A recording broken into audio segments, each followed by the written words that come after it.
if you don't start now, it's going to get drastically harder because you're getting better and you're becoming more confident and you're less relatable than you used to be. You're afraid of people calling you out or you're afraid of people being negative. It's going to happen more if you don't start now and your skin's not going to be very thick. I said, you have to trust that you have enough proof that even if somebody does reach out, you can handle it. Now you can improve from that place and get smarter versus I'm going to pretend I'm smart and then every time I'm in a room with smart people, be insecure that I'm not as smart and then not raise my hand and not, it's almost like we're all trying to be different than our nature, our essence. And your essence is great. It's just different than maybe what you originally thought you wanted. Next Level Nation, welcome back to another episode of Next Level University, where we help you level up your life, your love, your health, and your wealth.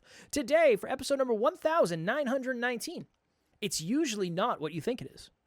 Somebody booked a call with me because they wanted to go over sales, Alan. Never thought I'd be saying that in 2 trillion years. Anybody would want to talk to me about sales, considering at one point in my life, I paid $1,000 to get out of my job. That was because I hated sales and was also terrible at it. But somebody wanted to talk about sales. And I said, all right, what are your thoughts? And they said, well, I have this thing that I want to get people to get into. It's something that's really good for them. It's free. It's something that's valuable. And I said, all right, cool.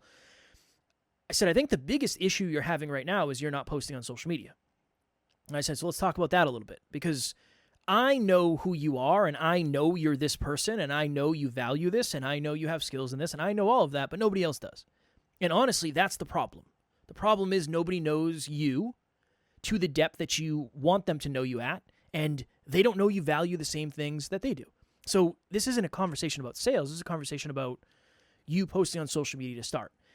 And we had a really good talk, and we dug, and we dug, and we dug, and eventually we got to the place where he realized that he has a very deep fear of imposter syndrome, or he has a very, I guess he's dealing with imposter syndrome, and he has a very deep fear that somebody is going to call him out, very similar to what happened to me when somebody called me out and said, hey, why do you have the credentials to coach other people?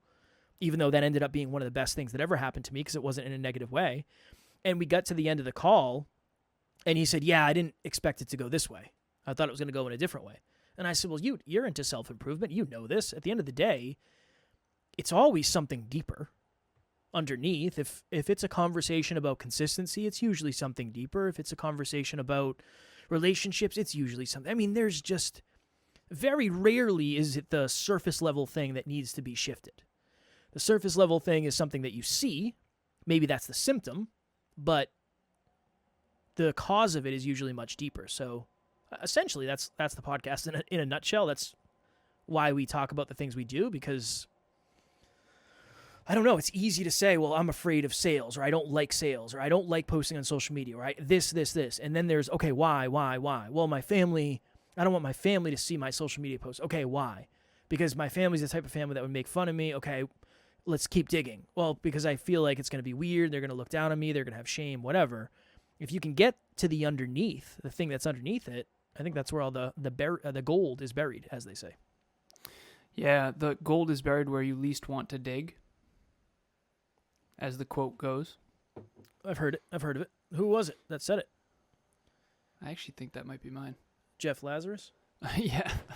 Wise It's guy. actually He's Jeffrey to you, son. Jeffrey, yes, my apologies. I came up with a name. I think I should be able to call you the shortened name. Sure. Thank you. We haven't shared that story in a long time. We should.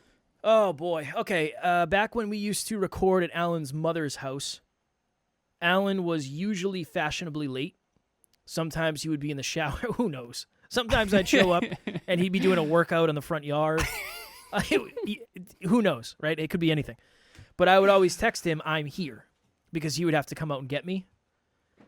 And then eventually, after a while, I got the key to the key code. Studio. Yeah. And I could just go into the studio. But one time I texted him, I am Jeff. It auto-corrected from here to Jeff. He said, I am also Jeff. And then from there on, it was Jeff is our thing. I said that to someone on a call the other day. I said, I'm out here Jeffing.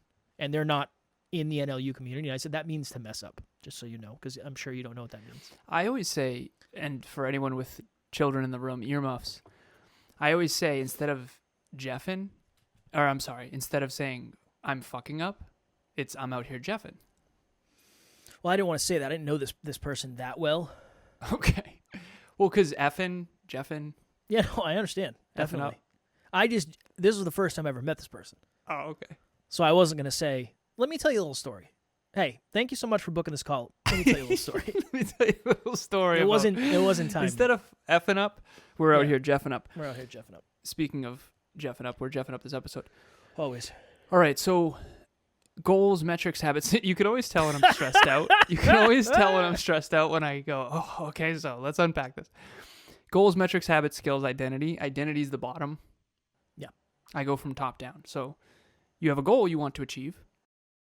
You have metrics you track to keep you on track. You have habits you do daily. And then you have skills you need to develop. Awesome. But when you're not doing those things, once that's all in alignment, it always comes down to identity. And identity is always self-concept. Identity is, if you've ever seen Inside Out, the second one, Inside Out 2. She has this tree of, spoiler alert, this tree of core memories, good, bad, ugly, that create this sort of identity, this self-concept. And usually, and this is the thing that you mentioned, the surface of I'm not posting on social media, that's a symptom of a deeper thing. The reason why you're not posting on social media is not just because you don't like social media. There's a reason you don't like social media. Okay, then you go deeper. What does that mean? What does that mean? What does that mean? What does that mean? I did this with a client earlier. I actually did this with 2 different clients earlier. And we did the what does that mean? What does that mean? What does that mean? And usually when you get to the root, because we all want to change the fruit. We want a better body, better business, financial freedom, success, and we want to be in love. We want to be in shape. But the root cause of why we aren't is usually far deeper. And the question that I'm trying to articulate lately is, what's the one thing that you know deep down is true, but you're afraid is true? That question usually gets you pretty close to the root. So I have a client of mine who is has a very, very, very high IQ, 730 math SAT, brilliant math genius in some ways. And a 730 math SAT, for those of you who don't know, is like, it's top 1%, top 5%, if not higher. Probably top 1%, honestly. And so he thinks really long term. He thinks very strategically. Him and I get along great. But he is realizing that his relationship with his intelligence is not positive because it disconnects him from other people. And so I can speak on his behalf, which is really freaking cool because I'm doing this anonymously. But essentially what's happening is he's smarter than almost everyone in his life. And the people that he's smarter than don't think rationally. And we got into the root. We did, what does that mean? What does that mean? What does that mean? What does that mean? And I can actually say some of this stuff, and I know he wouldn't mind because it's anonymous. But I think this is really powerful. And for anyone out there who's saying in their head, oh, it must be so hard to be so smart, really take a second and realize that every good thing comes with a bad thing, and every bad thing comes with a good thing, and that's just the nature of life. So let me pull this up. Okay. Here we go. Okay, so 2024 lessons about true self. That's where we started. He gave me the top 3. I'm trying to think of what I can and can't share here. Okay, one of them is I'm not as good with people as I thought. Another one is I am way more intelligent than I thought. You would think that'd be a good thing. I said, okay, what do each of these mean? There's another one that is kind of funny. I am lazy and also addicted to productivity simultaneously. That's another one. What do each of these mean? Number 1, my nature is lazy, but my conditioning is to achieve. And he used a metaphor of a hobbit. Number 2, people are less rational than I realized, and rational explanations don't work. Just, Kev, so you're aware, when I was growing up, I had no idea that rational explanations don't work. I had no clue. Like, can you give me one? yeah. Remember how you kind of make fun of, oh, well, I don't believe in myself. And people would say, well, just believe in yourself more. Yeah. You would make fun of that. I think I might have been saying things like that of, oh, you just got to believe in yourself more. It's like, oh, thank you so much. It's almost like, let me give you a rational explanation. Okay, you should go to the gym consistently, because if you exercise consistently, you're going to have better brain health. And if you have better brain health, you'll live a higher quality of life. And if you live a higher quality of life, you'll be more fulfilled. That's a very rational, logical. So therefore, ergo, you should go exercise every day. But how many people actually exercise every day? Even though that is optimal and that is rational, it doesn't matter. Because the reason they aren't exercising daily is a deep core to the point of this episode, which isn't rational, it's emotional. Okay. So he said, what does this mean? My nature is more like a hobbit and my conditioning is to achieve. People are less rational than I realized, and rational explanations don't work. And then I am way more alone than I realized. That's the big one. Whoa. And I feel that way too. You're just so alone, because if you think hyper-rational and no one else does, you feel very alone. So what does that mean? That means people won't love the real me. What does that mean? I can never be my true self. What does that mean? That I'm living a lie and I didn't even know it. What does that mean? I'm not living true to myself. What does that mean? I'm not living up to my true potential. What does that mean? I'm not grateful for my gifts.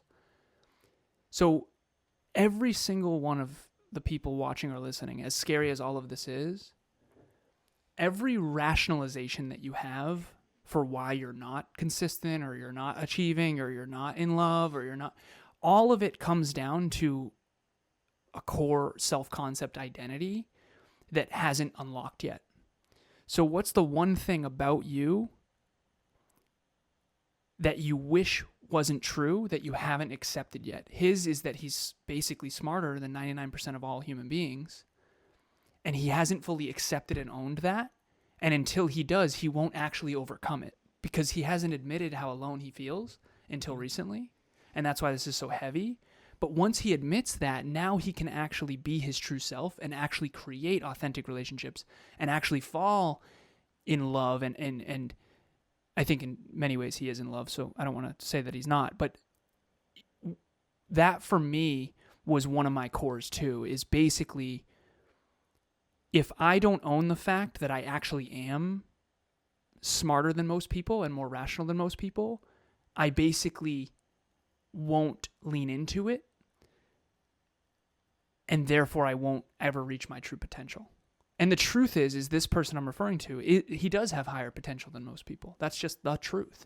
But he doesn't want to admit that because that disconnects him from others. I was on a call with somebody the other day, and it's a great call. This is one of the clients that I'm, a podcast coach, but we don't ever talk about podcasting. Almost ever. Just talk about life and deep stuff. And they said, I think it's time for me to fire my assistant. And I said, all right, what's stopping us? And she kind of went through the list, and I said, cool. So let's play sell me on why you should keep them. Like, let's do that. Sell me on why you should keep them. And she's like, I got nothing. It's like, all right, yeah. Cool. So we know it's time now. I think that's for sure. That's a really good, for sure. And just an amazing human. But none of it was logical. Logically, she knew, well, this isn't getting done. It's not going to take me that much longer. But deeper. I literally said to her at the beginning of the call, I said, my goal with you is to be the best at holding space. And she started laughing, and I said, I'm serious. That's really what I do.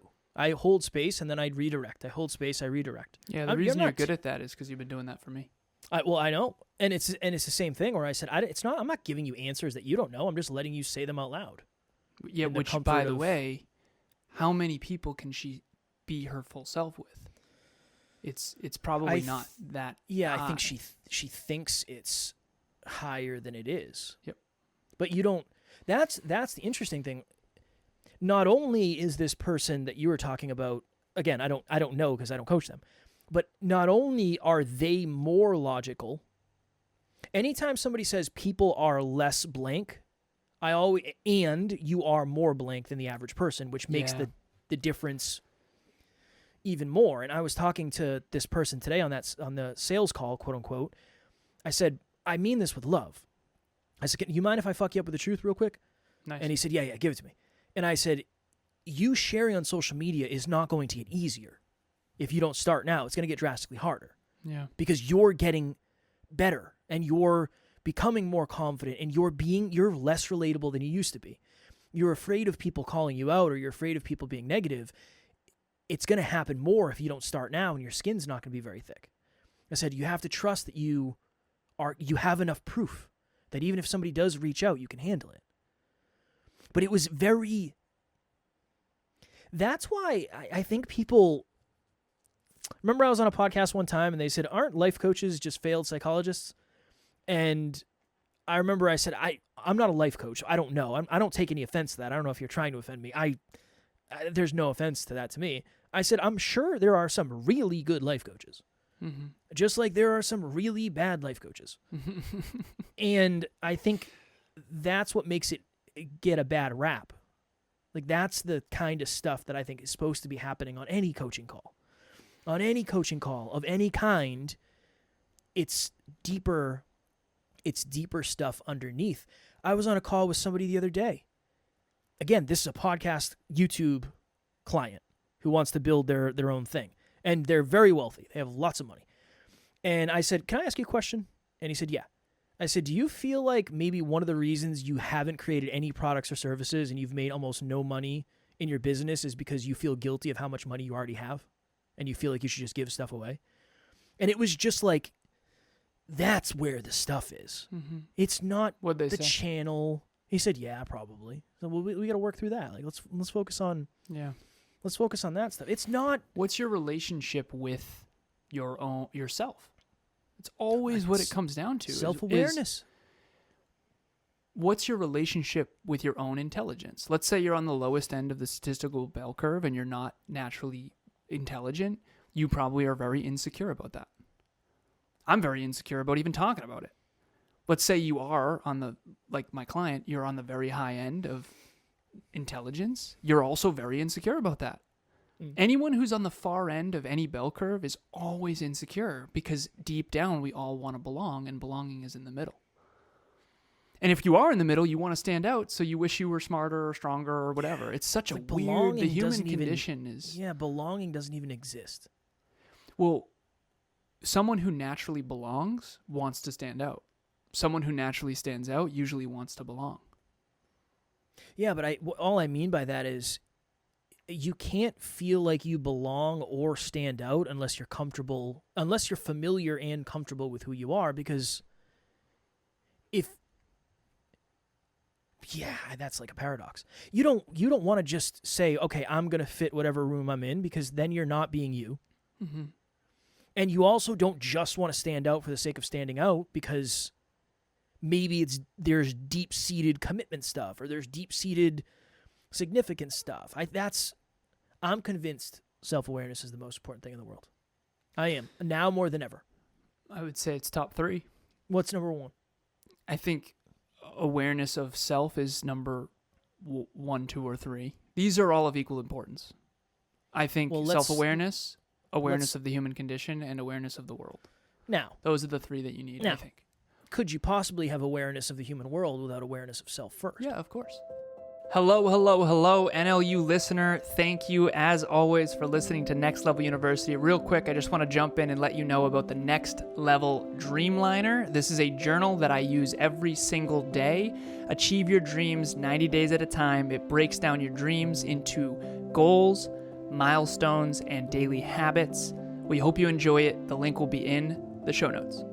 Like I said, Kevin and I started on 2 different sides. I was very aware of the world, how it worked, and why it worked that way. And I understood neuroscience and psychology, but I didn't understand myself and what made me different. So self-awareness was my issue. Which, of course, if what you wanted was what you needed, that quote, I wanted to learn the world more. I didn't want to learn how different I was. That was where the pain is. Yeah. So you knew yourself well, but you didn't know how the freaking world worked, man. I don't think I knew myself that well. You knew it, I would say, You knew it better than you knew the world. Well, I didn't know the world at all, so it didn't take much. Well, can we? I think I knew the human condition, Yeah. but I Agreed. don't know how or why. There's Deep conversations. Well, yeah, but before that, I remember I used to coach people. Like before any of the deep conversations, I used to coach people, and people would say, like, how do you know that? I don't know. It just seems very obvious to me. I used to coach people on relationships all the time. People would reach out and say, hey, the person I'm trying to date said this, or what do you think of this, or this is happening. And it was like, I think this is the answer. And then they would go do it, and we'd get more feedback, and it was like, I don't know. They were usually women dating men, so I think it's easy to say, like, if I was in that position, or if I said that, I'm guessing this is what I would. I don't know. Strange.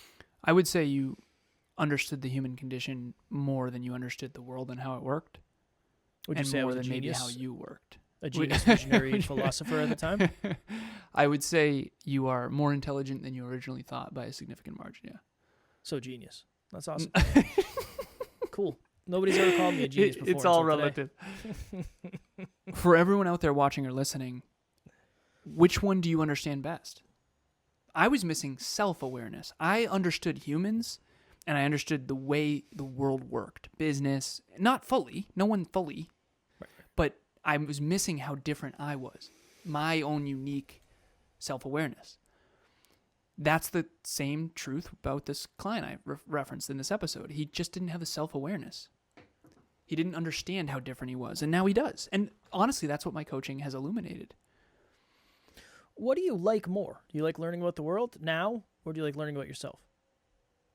The world. Still? Yeah, I love science. Science is the way the world works. Psychology is the way humans work, and the inner work of therapy is how you work. And I don't like the third one nearly as much as I like the other two.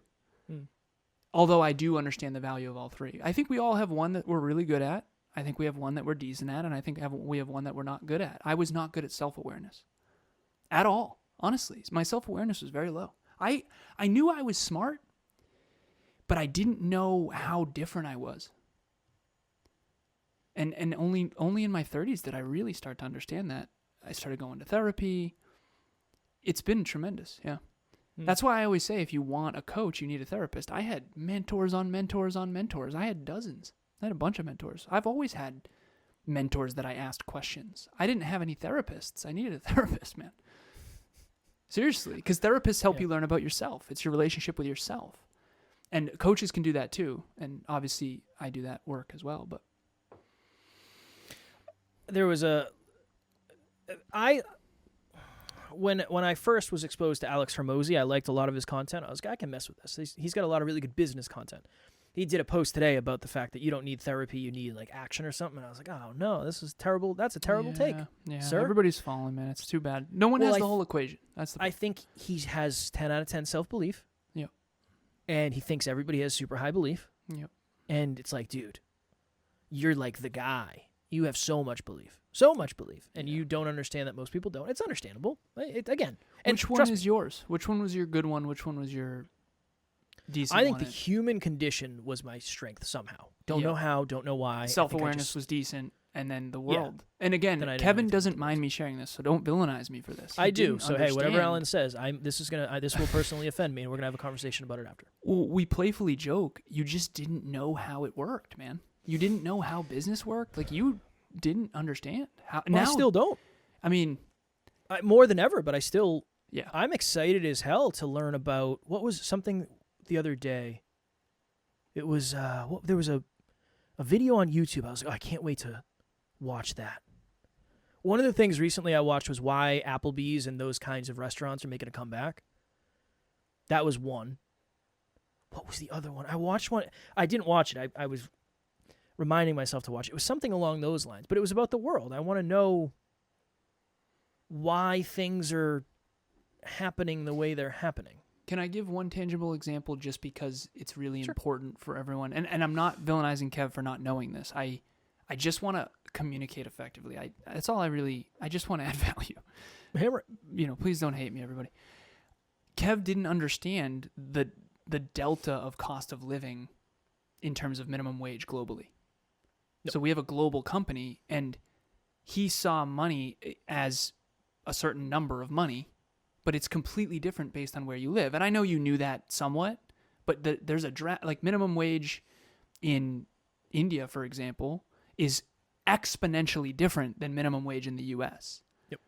And so not only is everyone having a different currency, so right now, for example, a lot of our Canadian listeners, the Canadian dollar, I think, is 35 cents less than the American dollar. So not only is that fluctuating at all times, but minimum wage is different everywhere you live, and therefore cost of living is different everywhere you live. And so that's just one example of Kev just didn't understand how that worked, and so he made poor business choices that he didn't understand because how you don't know what you don't know. And I made poor choices in relationships because I didn't know what I didn't know about me and about the difference between me and other people. And I didn't know that people don't want to be around someone who's always dialed in all the time. I didn't understand. Like, to me, it's, aren't we all trying to get better every day? Like, why wouldn't we do that? And the truth is that my core values are extraordinarily different, exponentially different. And I just never had a good relationship with that because I really liked to fit in, and I felt like I didn't. And so we all kind of want what we don't have in a way. And we have to be aware and accept and own who we are. And I hope that that's what lands here, is just the question I started at top with is, what's the thing about you? What's the one thing about you that you're afraid is true? Because deep down you know it's true. And if you do accept that, you can grow from that place in tremendous ways. Maybe it's I'm not that smart. Maybe it's I'm a genius. Maybe it's I'm whatever. Whatever it is that you're afraid is true, you're afraid because it probably is true. And once you own that, you unlock so much for your future. And it's a big unlock, yeah. What do you, outside of therapy, how else do you, I know deep talks, right? But how do you got to find a partner to do deep talks with. You can't really do deep talks just with yourself. Like, I think reading's external. I mean, yeah, it helps internal, but you want to go learn about business, you read a book on business, a lot of that's external. Yeah. Like, that's the world, the human condition. What are your thoughts on that? Yeah, whatever triggers you. There's a reason it triggers you. And everyone's afraid, but not everyone's afraid of the same thing. And so whatever triggers you is connected to some deep insecurity. And everyone I've ever coached has insecurities. They're just different. You and I have had deep conversations pretty much every day for the last 8 years. How do you replicate that? What do you do? Find someone where you feel psychologically safe enough to have a conversation about what's true, what's real. This person, again, he's very grateful because I said, who do you feel like understands the real you at the deepest level? And he told me. And I'm on that list. And I knew that I would be. Because the truth is, the capacity of people to understand the real him, there's a smaller percentage of those people. Yeah, it makes sense. And he knows I'm not going to judge him for... I said, what's the thing that you actually think inside that you never say out loud? That's the goal, baby. Like, okay, let me give you one. This is so scary. I honestly think most people are kind of lazy. But of course I think that. And you say they're not lazy, you're just really hardworking. Well, you think you're lazy. For sure. So who's going to win that game? But right? Don't you see how all the gold is buried with the things we're not allowed to say? Yeah. And I'm not. Trust me, I'm not. Yeah, I'm not making you wrong. I'm not making you wrong for that. I just hope that everyone can find someone. You and I, we don't talk about this enough, but you and I have been a mirror for each other in the safest way, where we could actually talk. Like, am I harder working than everybody? Like, what is that about? I never actually thought that until you helped me understand that. Kevin said, Alan, they're not lazy. You're ridiculously hardworking. And it's like, I don't think that's true. I do now, but I never woke up in the morning like, I'm so hardworking. Can you imagine? What a stupid way to live, right? No, I don't think so. I think if you're somebody that needs that, but if you've always, I want to be harder working. I know, but you don't need that. If you identify as something and it's a new thing you identify as, I think you need to pour it into your life. Like, belief for me, I should wake up and say, wow, I really believe in myself a lot. Because I never did. I never did. And I need to prove that. I need to prove and prove and prove and prove. I need to prove that to myself. So then what's the equivalent for me? You need to wake up in the morning and say, I think it would be good for you to realize how hard you work. No. No. It's the new thing you're building. I mean, maybe if that's what the new thing you're building is. One thing that I had to own, to bring this back to the original topic, that the one thing that I knew was true that I was afraid to accept is that I'm not a likable person. I started becoming more likable, I think, once I started owning that I'm not very likable. I'm not an easily likable person. It helped me. It helped me just be okay with, okay, so most people are not going to like me, and that sucks. That really sucks, but I can't spend the rest of my life trying to be liked when I'm not. That's one example. So for you, what's yours? Yours is I don't believe in myself. Yeah. And so maybe for you it is. Well, yeah, but that's the thing is. Was it hard for you to admit that? No. You didn't admit that for the first, 25 years or something? Yeah, but all things considered, still pretty early, if you think about it. Yeah. No, I'm not making that right. No, I don't. But what's the thing? What's the one thing? Let's both do that, and then we'll go, because the listeners, but whatever. For me, that's internal. That's regardless of other people. I think it's dangerous to say I'm not likable. Like, what does that mean? Does it mean you're just going to say, honestly, I don't care? No matter what, I have to be me? No, I think the deeper thing is I want to be. You want to be likable. It changed my life when I realized I was jealous of how likable you are. Well, same for intelligence. Right. I'm never going to be as likable. That was a breakthrough for me. It's like I could try the rest of my life trying to be as likable as Kev. There's no freaking way. Talk about a losing fucking game. That's the weird thing is if I tried to be I know you and you tried to be me, this whole thing, and we did. We did. It was we terrible. did for a while. It didn't work.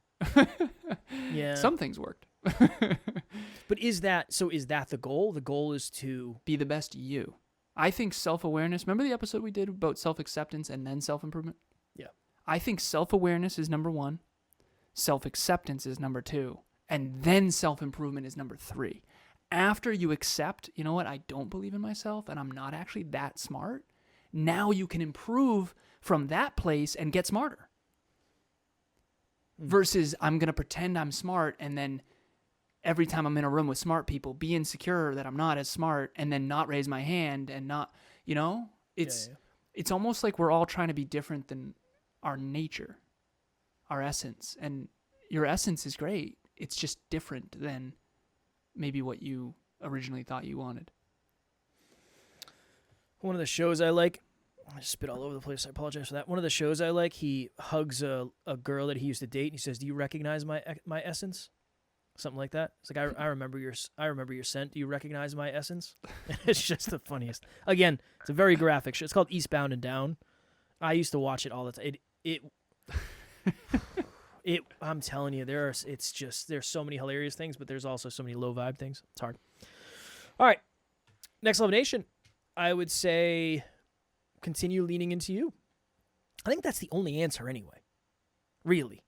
You can't win at being different than your nature. Like that's a losing really game. It's a losing game. You Even can be if the it best makes you version of fit in. yourself. Yeah, but you have to be the best version of you. That's next level you, pun intended. Pun intended. All right, next level you, yeah. Next Level you. Next Level Nation, if you are looking to grow every single day, even if it's a little bit, right? You don't have to change your life every day for the rest of your life. You change your life a little bit every day, and then you actually change your life. Make sure you are subscribed on whatever platform you are watching or listening to us on. Not only does it help us reach more amazing people like you, and it is really, really beneficial for us, so we do appreciate it, but it'll also help you. And that's the goal, right? That's what we want to do. We want to bring self-improvement to everyone. So if you're trying to improve, make sure you're subscribed. And if you know somebody who would find value in the weird shit we talk about, let them know, because I do think we have a very unique dynamic. If you want advice from somebody who just has struggled with self-belief for most of their life, I got you. If you want advice, or we'll say potential breakthroughs from somebody who has a ton of self-belief, Alan's got you there, and we have our own unique problems that come with that. So I think it's a very unique thing. That's the goal for sure. Yeah, every strength has a weakness. Every weakness has a strength, and the goal is to be the best version of yourself that you can be. If that's your goal, I would love to help you. Favorite work in the world, 2025, I'm focusing as much of my time and effort as possible on coaching. I coach the team. I coach 28 clients now. I'm extremely grateful. It's my favorite work in the world, genuinely. It doesn't mean I always love every second of it, but I'm always super fulfilled by it, and I'm learning so freaking much. It's unreal. And if you want in, please reach out. As always, we love you. We appreciate you. Grateful for each and every one of you. I don't know why I couldn't pronounce appreciate. And as always, what is it? At NLU, you don't have fans. We have family. We will talk to you all tomorrow. Talk to you soon.